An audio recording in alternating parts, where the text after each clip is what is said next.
A flashing red and blue light in the rearview mirror should be a routine inconvenience, not a death sentence. Yet beneath the sweltering summer sun in the affluent suburbs of Oakage, what should have been a simple traffic stop spiraled into a harrowing nightmare of unchecked authority and raw prejudice. An arrogant patrolman thought he had found an easy target in a young, defenseless teenager driving through the wrong neighborhood. He was dead wrong. This teenager had a fierce guardian angel, and that angel wore the golden trident of a United States Navy SEAL. The dashboard clock in the beat-up 2011 Honda Civic showed the afternoon hour. Kai Brooks wiped a bead of sweat from his forehead, adjusting the AC dial that had stopped blowing cold air years ago. The heat in Ohio was oppressive this time of year, radiating off the black asphalt in shimmering waves. But Kai felt good. He had just finished his final exam for his summer biology course at the community college and was heading back to the house to celebrate.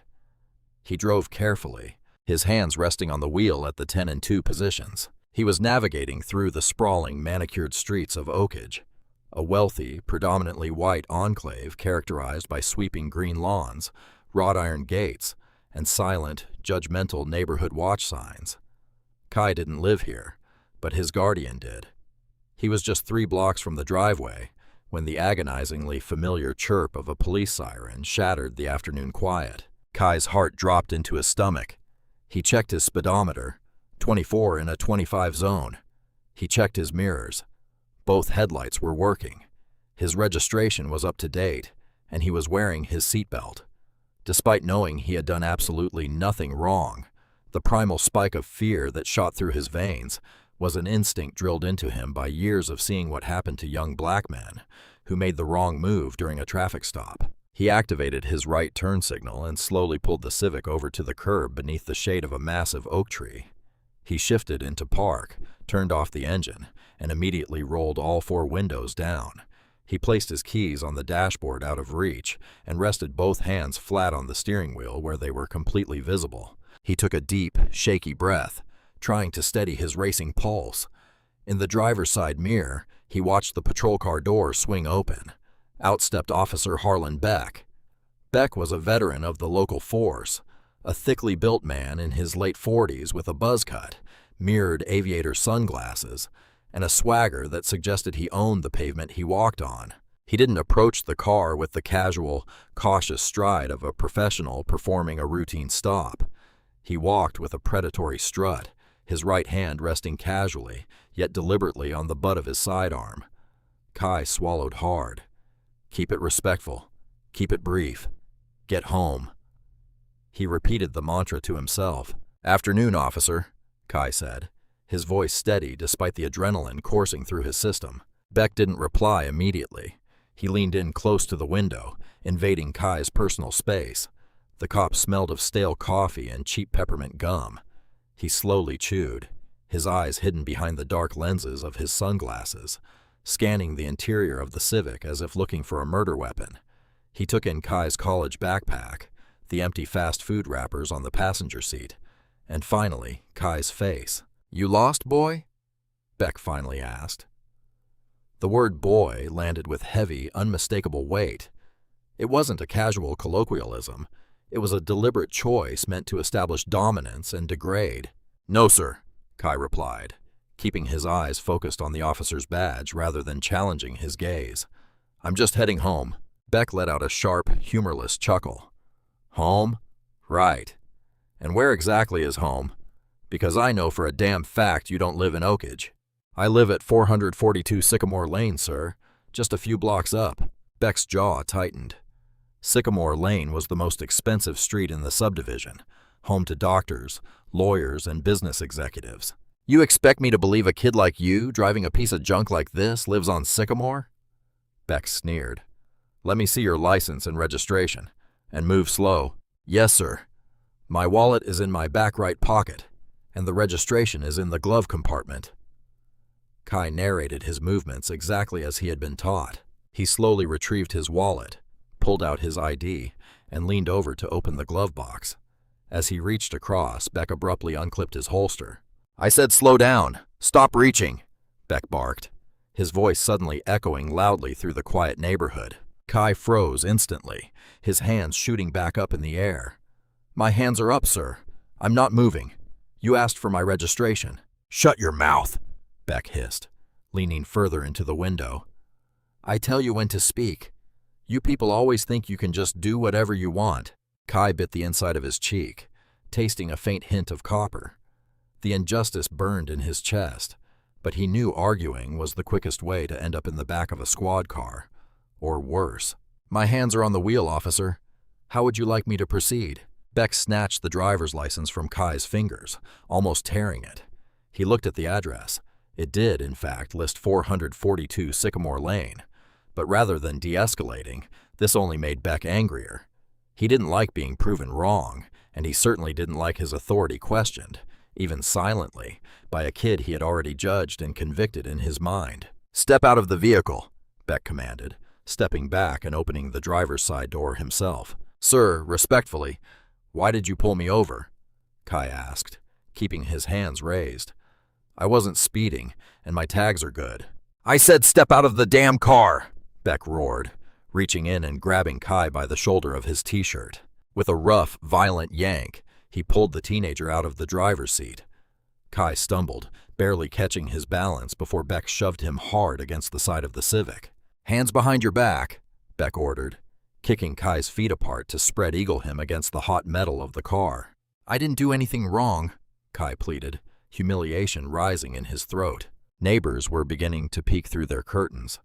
A woman walking her golden retriever on the opposite sidewalk stopped and stared, her eyes wide with judgment. To the outside world, Kai looked like a dangerous criminal being apprehended, not an innocent college student trying to get home. "Shut up!" Beck spat, patting Kai down with unnecessary force. He ran his hands roughly over the teenager's pockets, ribs and legs. Finding no weapons, he unclipped a pair of heavy steel handcuffs from his belt. Click, click. The cold metal bit into Kai's wrists as they were wrenched behind his back. "You're being detained," Beck declared, turning Kai around and pushing him toward the curb. "Sit your ass down on the grass and don't move." Kai awkwardly lowered himself to the ground, the hot afternoon sun beating down on his neck. His shoulders ached from the unnatural angle of the cuffs. He looked up at Beck, his voice trembling but defiant. "You have no right to do this. I know my rights. You don't have probable cause." Beck laughed, a cruel, grating sound. He adjusted his sunglasses and looked down at Kai as if he were an insect. "Probable cause? Let me tell you how this works in the real world, kid. You're driving a suspicious vehicle in a high-theft neighborhood. You match the description of a suspect in a recent string of burglaries. That gives me all the cause I need to tear this car apart, and I guarantee you I'm going to find whatever it is you're hiding." With that, Beck turned his back on the helpless teenager and began to ransack the Honda Civic. Sitting on the curb with his hands bound behind him, Kai could only watch in agonizing silence as Officer Beck tore his life apart. The cop started with the passenger seat, dumping Kai's college backpack upside down onto the floorboards.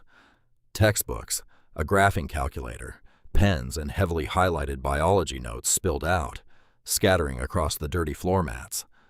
Beck kicked them aside dismissively. He tore through the center console, tossing out old receipts, charging cables, and a pair of cheap sunglasses. The humiliation was a physical weight pressing down on Kai's chest. A few houses down, a man came out to water his lawn and stopped to openly stare at the spectacle. The unspoken narrative was clear. The police had caught a thug. Kai felt tears of frustration pricking the corners of his eyes, but he refused to let them fall. He would not give this arrogant bully the satisfaction of seeing him break. Beck popped the trunk lever. The trunk swung open with a rusty squeak. Kai's stomach tightened. There were no drugs or weapons inside, but there was something incredibly valuable, something deeply personal that he knew Beck would use against him. Beck leaned into the trunk and emerged a moment later, dragging a heavy olive-drab military duffel bag. The bag was made of thick canvas reinforced with tactical webbing and bore faded black stencil lettering that read, "Grant." The cop dropped the heavy bag onto the pavement with a loud thud. He unzipped the main compartment and began pulling items out, laying them on the trunk of the Civic. First came a folded tactical vest, then a pair of worn desert combat boots. Next was a small, velvet-lined wooden box. Beck opened the box, revealing a collection of heavy brass military challenge coins and a gleaming silver star medal resting on a bed of blue satin. Finally, he pulled out a meticulously folded American flag, the kind given to families of fallen soldiers, encased in a clear plastic protective sleeve. Beck stared at the items for a long moment. A slow, triumphant smile spread across his face. He turned back to Kai, his mirrored glasses reflecting the teenager on the ground. "Well, well, well," Beck said, his voice dripping with venomous satisfaction. "What do we have here? A regular one-man army?" "That's not mine," Kai said quickly, trying to maintain his composure. "It belongs to my guardian. He left it in my car yesterday after I picked him up from the airport." "Your guardian?" Beck repeated mockingly. He picked up the velvet box holding the silver star. "You expect me to believe that a punk kid like you has a guardian who earned a silver star? Let me guess. He's a secret agent, too." "His name is Commander Silas Grant," Kai said, his voice rising in desperation. "He's a Navy SEAL. He just returned from a deployment. Please, just look at the name on the bag. It says Grant. That's his gear." Beck scoffed, tossing the velvet box back onto the trunk with a careless clatter that made Kai wince. "You're a terrible liar, kid. Guys like you see a car unlocked at a gas station and grab whatever you can. You probably stole this out of some veteran's garage, thinking you could pawn the medals." "I didn't steal anything," Kai yelled, finally losing his iron grip on his temper. "I told you it's his. Call him. His number is in my phone. Just call him and he'll tell you." Beck walked over to the curb and stood directly over Kai, casting a long dark shadow across the teenager. "You don't give me orders. You understand? I know exactly what I'm looking at. I'm looking at a thief who got caught red-handed with stolen government property. That's a federal offense, boy. You're not just going to county jail. You're looking at real time, 10 years in a federal penitentiary." Kai felt the blood drain from his face. He knew Beck was lying, knew the cop was trying to terrify him, but the sheer power imbalance was terrifying. Beck had the badge. Beck had the gun. If Beck wrote in his report that Kai had confessed to stealing the bag, who would the judge believe? An affluent veteran police officer with a spotless record, or a young black teenager who had only moved to Oakage a couple of years earlier? "Please," Kai whispered, the fight temporarily leaving him. "Just check my phone. It's on the dashboard. Call Silas. He'll clear this all up." Beck smirked. "Oh, I'll make a call. I'm going to call for a tow truck to impound this piece of garbage car. Then I'm going to call my precinct and tell them to prep a holding cell." Beck turned back to the Civic to grab his radio mic. He reached into the driver's side window. Just as his hand grasped the radio, a sudden sharp buzzing sound interrupted the quiet street. It was Kai's cell phone resting exactly where he had left it on the dashboard. The screen was illuminated, vibrating violently against the hard plastic. Beck paused. He looked down at the phone. In large, bold letters across the cracked screen, the caller ID read Commander Silas. A cruel idea formed in Beck's mind. He loved breaking the spirit of the people he arrested. He loved showing them that nobody could save them, that he was the ultimate authority. He reached out and picked up the ringing phone. "Don't answer that," Kai pleaded from the curb, straining against his handcuffs. "That's him. You're making a mistake." "I think I will answer it," Beck said, his grin widening. "I think I'll let your little friend know that you're going away for a long, long time." Beck swiped the green icon and brought the phone to his ear. "Kai, where are you, son? You said you'd be home 10 minutes ago. The grill is hot." The voice on the other end was deep, resonant, and calm. It didn't sound like an angry parent or a confused friend. It sounded like a man used to giving orders and having them followed without question. Beck leaned against the door of the Civic, crossing his ankles in a display of utter nonchalance. "Well, Kai isn't going to be making it to any barbecues today, or anytime soon, for that matter." There was a pause on the line, a heavy, absolute silence. When the voice spoke again, the casual warmth was completely gone, replaced by a chilling, icy precision. "Who is this?" the voice demanded. "This is Officer Harlan Beck with the Oakage Police Department." Beck puffed his chest out, speaking loudly so Kai could hear every word. "I've got your boy here in handcuffs. Caught him with a trunk full of stolen military gear. So unless you want to be charged as an accessory, I suggest you lose this number." Another pause, longer this time. The silence on the other end was heavy, almost suffocating. It wasn't the silence of fear. It was the silence of a predator calculating the exact distance to its prey. "Officer Beck," the voice said softly, so quiet Beck had to press the phone tighter to his ear. "Look closely at the gear you claim he stole. Look at the name stenciled on the bag." Beck rolled his eyes. "Yeah, I see it. Says Grant. What's your point?"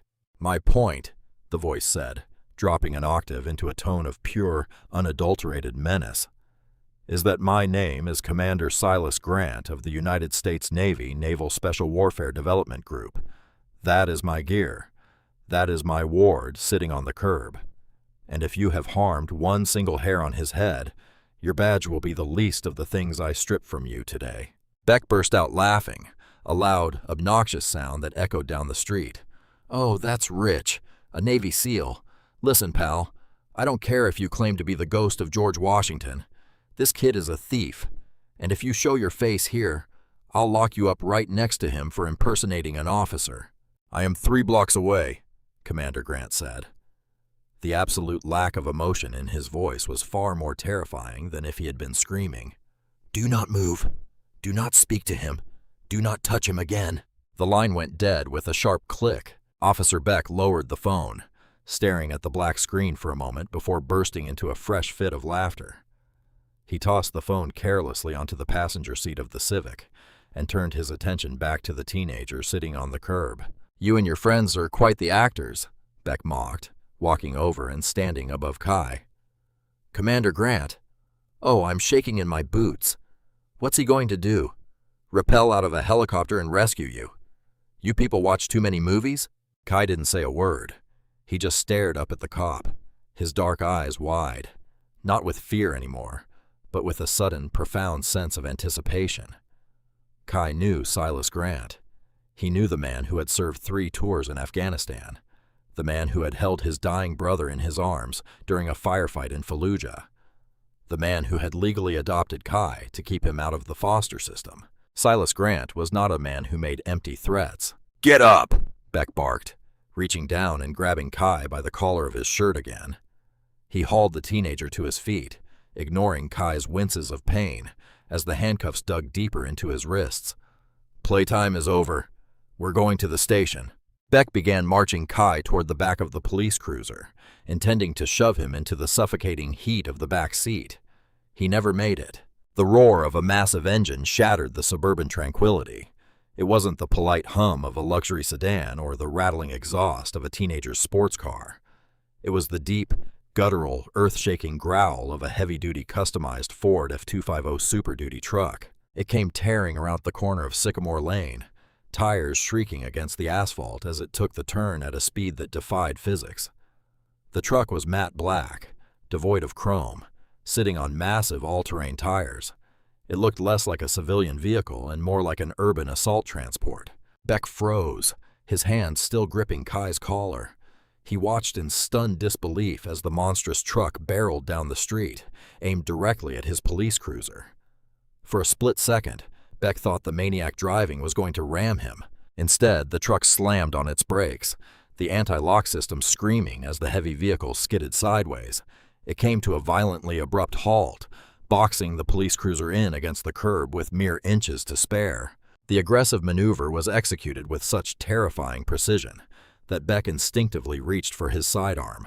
Before the dust had even settled, the driver's side door of the truck flew open. The man who stepped out did not look like a suburban dad coming to pick up a teenager. He looked like violence incarnate, tightly leashed and wrapped in an aura of absolute crushing authority. Commander Silas Grant was a towering figure, standing 6'3", with shoulders broad enough to block out the sun. He was dressed in off-duty tactical attire, dark khaki cargo pants, rugged combat boots, and a tight black t-shirt that barely concealed the thick muscular cords of his arms. Intricate tribal tattoos intertwined with military insignia snaked down his right forearm, disappearing beneath the sleeve. His face was chiseled from granite, deeply tanned and marred by a faded, jagged scar that ran from his left cheekbone down to his jawline, a permanent souvenir from shrapnel in Kandahar. But it was his eyes that stopped Beck dead in his tracks. They were a piercing, icy gray, devoid of any warmth or mercy. They locked onto Beck like a laser targeting system. For the first time in his 20-year career, Officer Harlan Beck felt a cold spike of genuine, paralyzing fear shoot down his spine. The bravado, the arrogance, the smug superiority, it all evaporated in an instant, burned away by the sheer magnitude of the predator standing before him. Commander Grant didn't run. He didn't shout. He walked toward the officer with a slow, deliberate, measured stride that promised absolute devastation if crossed. Every step was calculated. Every movement screamed lethal proficiency. He bypassed his own truck, ignored the scattered contents of Kai's car, and walked directly up to Beck. He stopped exactly 2 feet away, invading the officer's personal space just as Beck had done to Kai earlier. But where Beck had used cheap intimidation, Grant radiated a quiet, overwhelming dominance. "Take your hand off my son," Grant commanded. His voice was not loud, but it carried a subharmonic vibration that seemed to rattle the pavement. Beck blinked, his mouth suddenly dry. He realized his hand was still clutching Kai's shirt. His brain screamed at him to assert his authority, to demand identification, to pull his gun. But his instincts, the primal animal part of his brain, screamed at him to submit before he was torn apart. Slowly, almost involuntarily, Beck uncurled his fingers. He let go of Kai's shirt and took a half-step backward. Grant didn't even look at the cop as he shifted his focus. His cold eyes softened fractionally as he looked at the teenager. "Kai, are you hurt?" "No, sir," Kai replied, his voice shaking slightly. He stood taller now that Silas was here. "Just my wrists." Grant's eyes snapped down to the heavy steel handcuffs binding Kai's hands behind his back. The muscles in his jaw flexed a dangerous pulsing rhythm. He slowly turned his gaze back to Beck. "Take the cuffs off," Grant said. It was not a request. Beck swallowed hard, trying to summon whatever shreds of his ego remained. He puffed his chest out, resting his hand on his duty belt, trying to regain control of the situation. Neighbors were watching from their porches now. He couldn't back down. "Now hold on a minute, buddy," Beck stammered, his voice lacking its previous venom. "I don't know who you think you are, but you can't just come out here and interfere with a police investigation. This suspect is under arrest for possession of stolen property." "That gear on the trunk," Grant interrupted, taking one slow half-step forward and closing the distance until he towered over the cop, "was issued to me by the United States Department of Defense. The silver star on that trunk was pinned on my chest by the President of the United States. The flag next to it draped the coffin of my sniper, Kai's older brother, before I brought him home from a war zone you couldn't survive for 5 minutes in." Beck opened his mouth to speak, but no words came out. The blood rushed to his face as the reality of his colossal mistake began to set in. "You didn't run his plates. You didn't check his ID against the registration," Grant continued, his voice dropping into a deadly quiet hiss. "You saw a young black man driving a cheap car in an expensive neighborhood, and your tiny, prejudiced brain decided he must be a criminal. You illegally searched his vehicle. You assaulted him, and you humiliated him." "I had probable cause," Beck lied weakly, his eyes darting around for an escape. "He looked suspicious." "Take the cuffs off," Grant repeated, leaning down so his face was inches from Beck's nose. "Before I show you exactly what suspicious looks like." Beck's hands were shaking as he reached for the keys on his belt. The power dynamic had not just shifted, it had been completely obliterated. He fumbled with the small silver key, stepped behind Kai, and unlocked the cuffs. The steel ratchets clicked open, and Kai immediately brought his arms forward, rubbing the deep red indentations on his wrists. "Go sit in the truck, Kai," Grant said softly, his eyes never leaving the police officer. "Yes, sir," Kai said, walking quickly past the stunned cop and climbing into the passenger seat of the massive F-250. Once the door clicked shut, Grant turned his full, terrifying attention back to Beck. The cop tried to take another step back, but bumped into the side of his own cruiser. He was trapped. "I have your badge number, Officer Beck," Grant said, his voice as cold as absolute zero. "I have the dash cam footage from my truck, which just recorded you holding a compliant citizen by the throat. And in about 30 seconds, I'm going to make a phone call to a very good friend of mine." Beck tried to swallow, but his throat was completely dry. "Who?" he managed to whisper. A terrifying, humorless smile touched the corners of Grant's mouth. "The chief of police for Oakage County. A man I served with in Ramadi. A man who owes me his life. Let's see what he thinks about your probable cause." Officer Harlan Beck watched, paralyzed, as Commander Silas Grant slowly reached into his cargo pocket and retrieved a sleek black smartphone. Every instinct Beck had honed over 20 years of bullying civilians screamed at him to act, to escalate, to take back control of the street. He reached down and unclipped his radio microphone, his thumb trembling over the transmit button. "Unit 4 to dispatch," Beck stammered, his voice cracking with a high-pitched edge of panic he couldn't disguise. "I have a 1032 situation on Sycamore Lane. Hostile suspect interfering with an arrest. I need backup now. Code 3. Grant didn't even blink.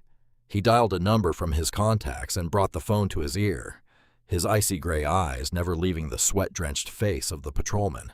"Dave," Grant said, his voice dropping into a casual but deadly serious register. "It's Silas.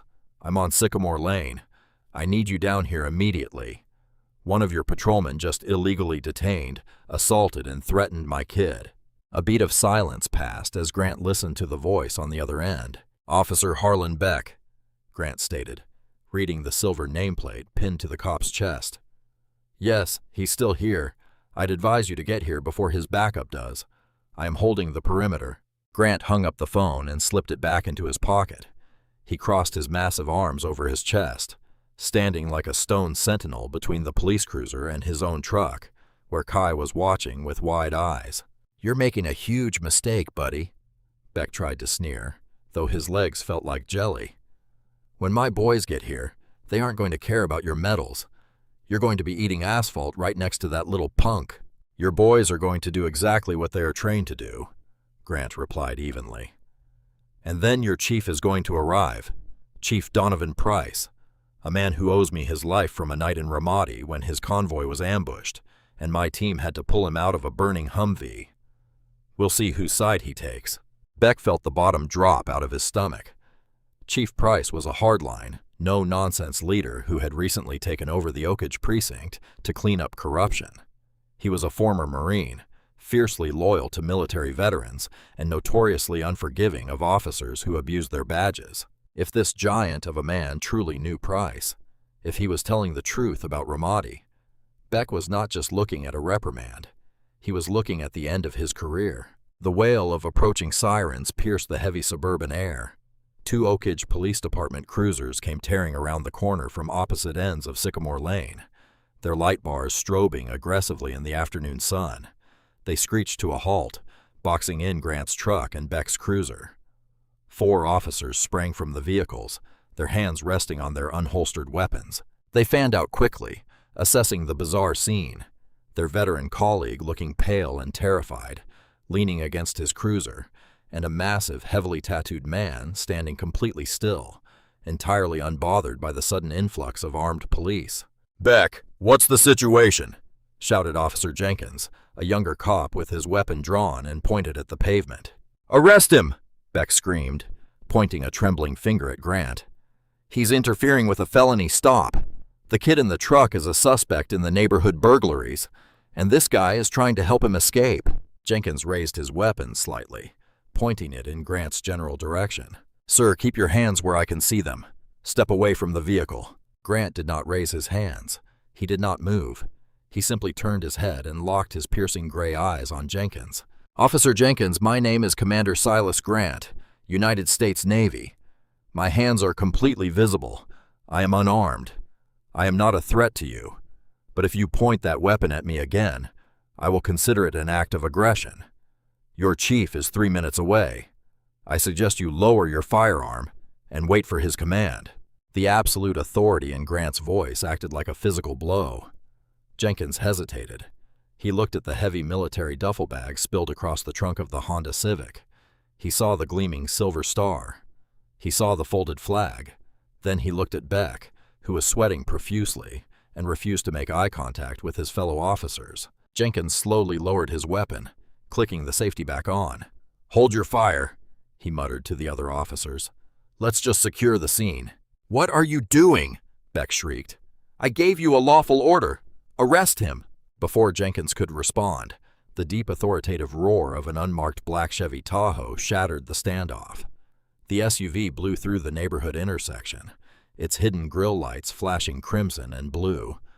It slammed on the brakes, stopping diagonally across the lawns to block the entire street. The driver's door swung open and Chief Donovan Price stepped out. He was a stocky, silver-haired man with a bulldog jaw and a demeanor that commanded instant respect. He didn't bother looking at the junior officers. He marched straight through the perimeter, his eyes locked on the towering figure of the Navy SEAL. "Silas," Chief Price said, stopping a few feet away. The tension in the chief's shoulders relaxed fractionally. "Donovan?" Grant nodded, to the absolute horror of Officer Beck. Chief Price stepped forward and wrapped the massive SEAL in a brief, hard embrace. "It's good to see you alive, brother. I wish it was under better circumstances." Price pulled back and turned his head. The warmth in his eyes vanished, replaced by a storm of fury as he locked sights on Beck. "Harlan," the chief growled, his voice dangerously low. "You have exactly 1 minute to explain to me why Commander Grant's son was sitting on a curb in handcuffs." Beck swallowed, his Adam's apple bobbing nervously. He stood up straight, trying to project a confidence he no longer possessed. He had to spin this. He had to rely on his years of experience manipulating the narrative to survive. "Chief, with all due respect, I was conducting a lawful traffic stop," Beck began, his voice taking on the polished, practiced tone of courtroom testimony. The suspect's vehicle matched the profile of the suspects involved in the recent string of high-end burglaries in this subdivision. When I pulled him over, the driver was belligerent. He made furtive movements toward the glove box. For my own safety, I detained him and conducted a probable cause search of the vehicle. Price crossed his arms. "And what exactly did this probable cause search yield, Harlan? Aside from desecrating a war hero's military decorations?" The chief gestured in disgust toward the medals scattered on the trunk. Beck puffed out his chest, reaching into his left cargo pocket. "It yielded this, Chief." With a dramatic flourish, Beck produced a heavy, gleaming gold watch. It was a stunning piece of jewelry, encrusted with small diamonds around the bezel. He held it up by the band so the sunlight caught the precious metal. "I found this stuffed under the passenger seat," Beck lied smoothly, a confident smirk returning to his face. "A solid gold Rolex Daytona. Now you tell me, Chief, does a 19-year-old kid driving a beat-up Honda Civic legally own a $40,000 timepiece?" I was about to run the serial number when this gentleman arrived and began threatening me. A heavy silence fell over the street. The junior officers exchanged nervous glances. If Beck had found stolen jewelry in the car, it changed the entire dynamic of the stop. It provided the justification Beck desperately needed to save his badge. Inside the F-25. "Oh." Kai rolled down the window. "That's a lie," the teenager yelled, his voice cracking with outrage. "I have never seen that watch in my life. He didn't pull that out of my car. He pulled it out of his own pocket."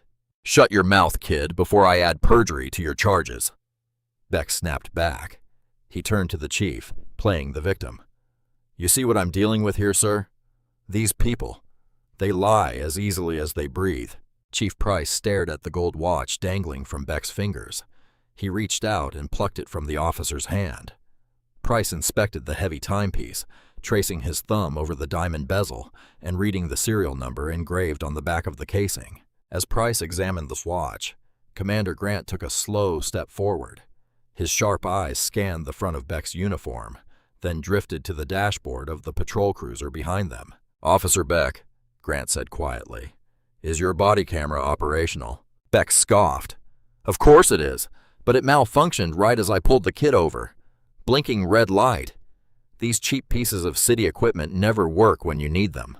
How convenient, Grant noted, his voice laced with venom. And your dash cam angle was wrong. Beck fired back quickly. Pointed at the license plate. It didn't catch the interior search. Grant looked at Chief Price. The two veterans shared a microscopic nod, a silent communication forged in the fires of combat. They both knew a liar when they saw one.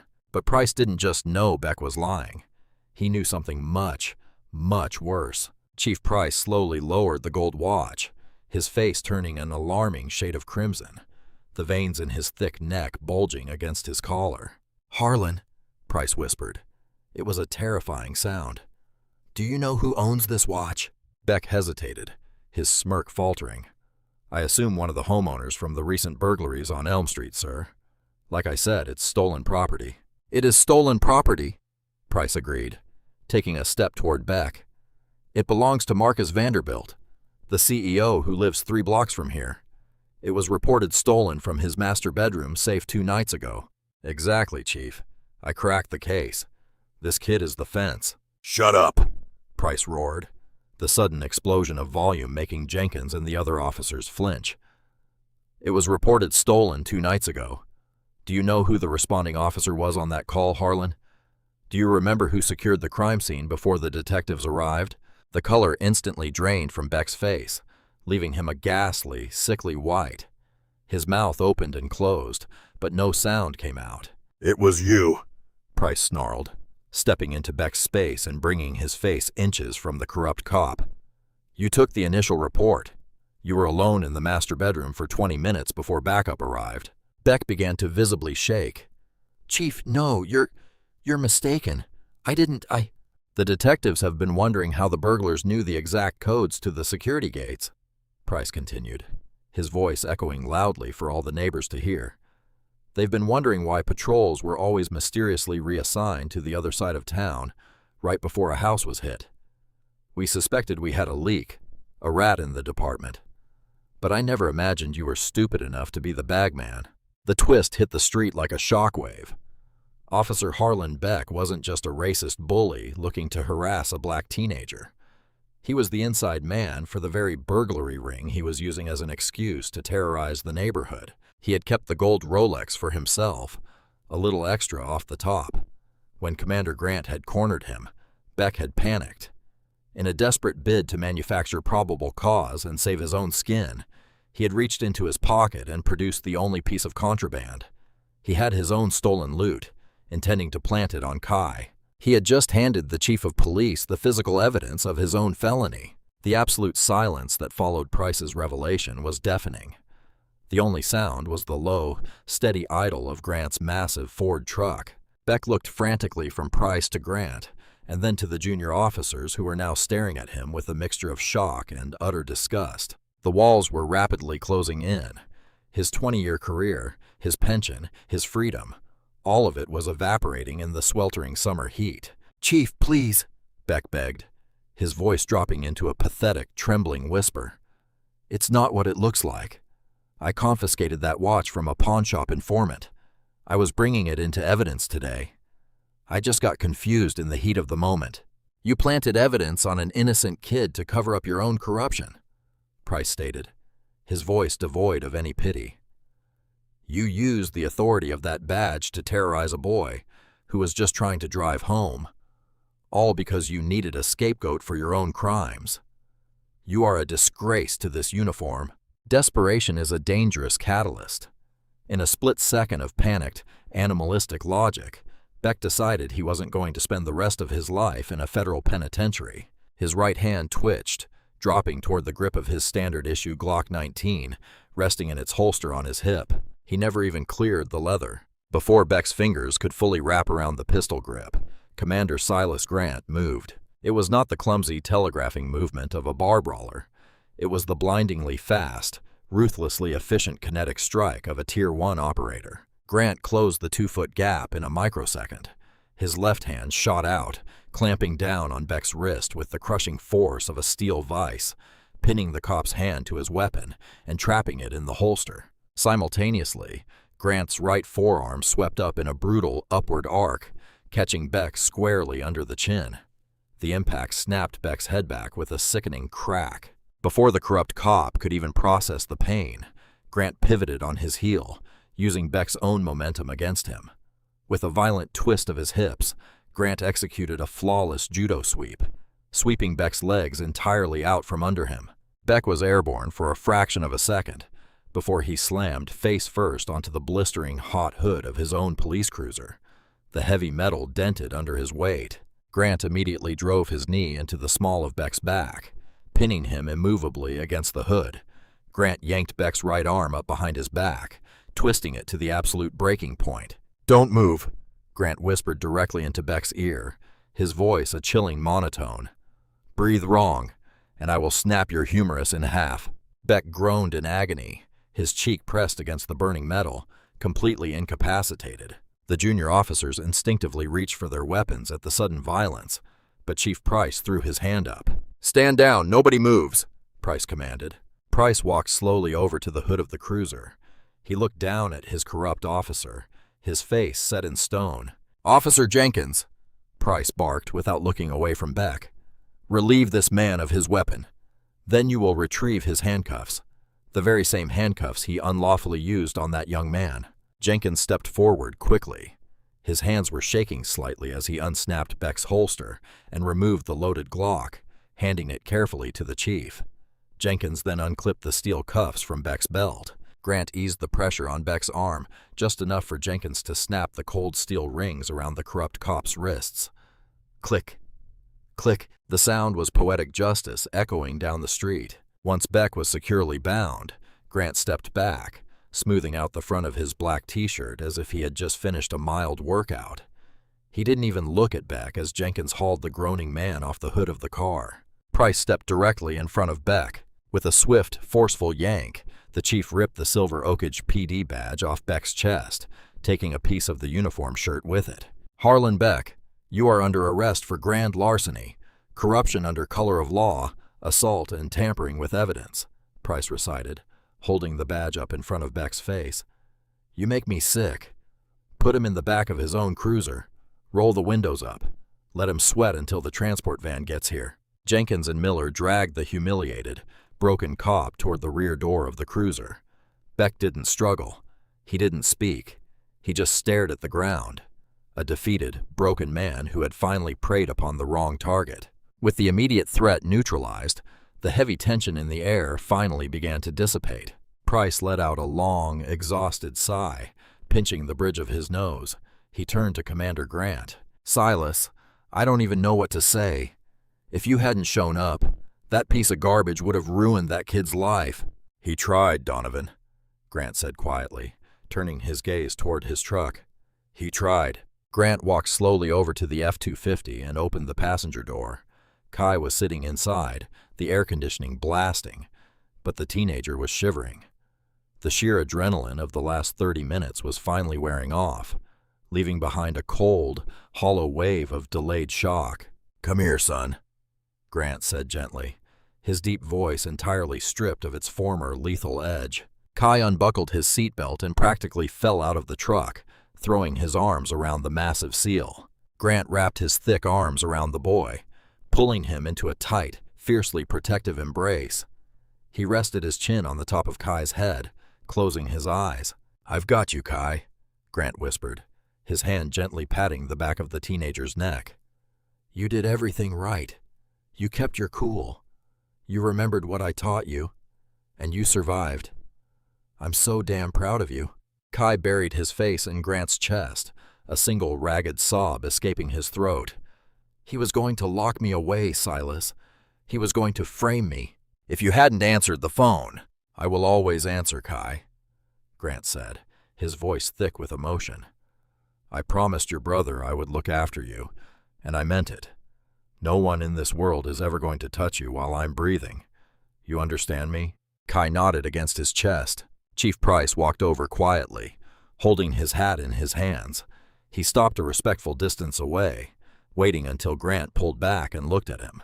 "Kai," Price said softly, "on behalf of the Oakage Police Department and the city, I am profoundly sorry for what you endured today. That badge is supposed to be a shield for the innocent, not a weapon for bullies. We are going to make this right. I promise you that." Kai looked at the chief, wiping his eyes with the back of his hand. "Thank you, sir." "Donovan," Grant said, turning to look at his old friend. "I need to get him home. We'll come down to the precinct tomorrow to give our official statements." "Take all the time you need, Silas." Price nodded. "Beck isn't going anywhere. He'll be in federal lockup by midnight. I'll have a crew come and tow Kai's car to your house free of charge. Just get him home." Grant nodded his thanks. He walked over to the trunk of the Honda Civic. With meticulous, reverent care, he repacked his deployment gear. He folded his tactical vest, placed his challenge coins back in their velvet box, and gently laid his silver star on top. Finally, he picked up the folded American flag. He brushed a speck of dust off the protective plastic sleeve, holding it tightly for a moment before placing it securely in the canvas bag. He zipped the bag shut, threw it over his massive shoulder, and walked back to the truck. He climbed into the driver's seat, started the roaring engine, and put it in gear. As they drove slowly down Sycamore Lane, leaving the flashing police lights and the ruined career of Harlan Beck in their rearview mirror, Grant reached across the console and placed his large, calloused hand on Kai's shoulder, giving it a reassuring squeeze. Kai looked out the window at the manicured lawns and sweeping oak trees.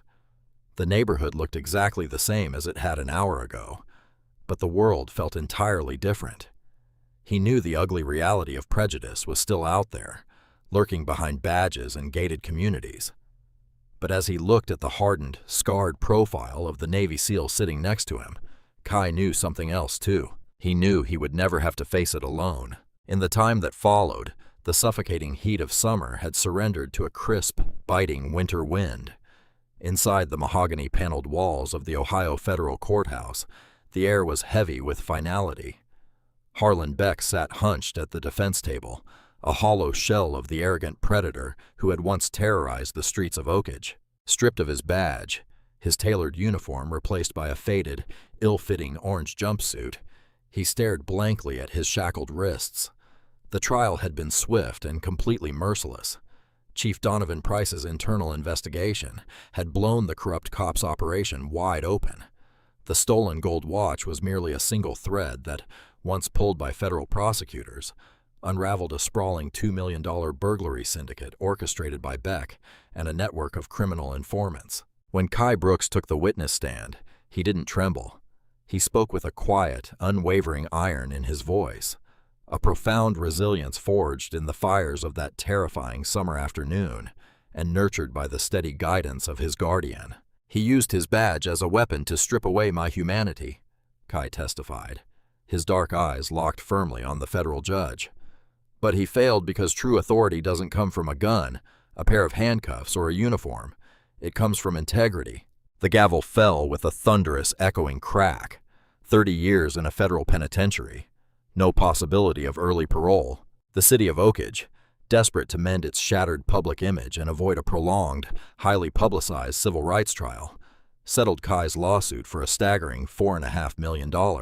But the young man didn't buy a flashy mansion or a fleet of luxury sports cars. Guided by Commander Silas Grant, Kai poured the vast majority of the settlement into establishing the Isaiah Brooks Legal Advocacy Fund, a nonprofit named in honor of his fallen brother. The foundation was designed to provide high-powered legal representation and college scholarships to marginalized youth facing systemic prejudice and police harassment. Later that afternoon, beneath the steel-gray winter sky, Silas and Kai stood in comfortable silence before a pristine marble headstone at a local veterans cemetery. The biting wind whipped at Silas's heavy wool peacoat as the towering Navy SEAL reached into his pocket. He pulled out a heavy brass Trident challenge coin and pressed it firmly onto the cold stone above Isaiah's engraved name. "We did it, brother," Silas whispered, his deep voice carrying on the wind. Kai stood tall beside the veteran, resting a hand on Silas's broad shoulder. The trauma of the past would always be a scar, but it was no longer an open wound. He had walked through the fire, and he had emerged victorious.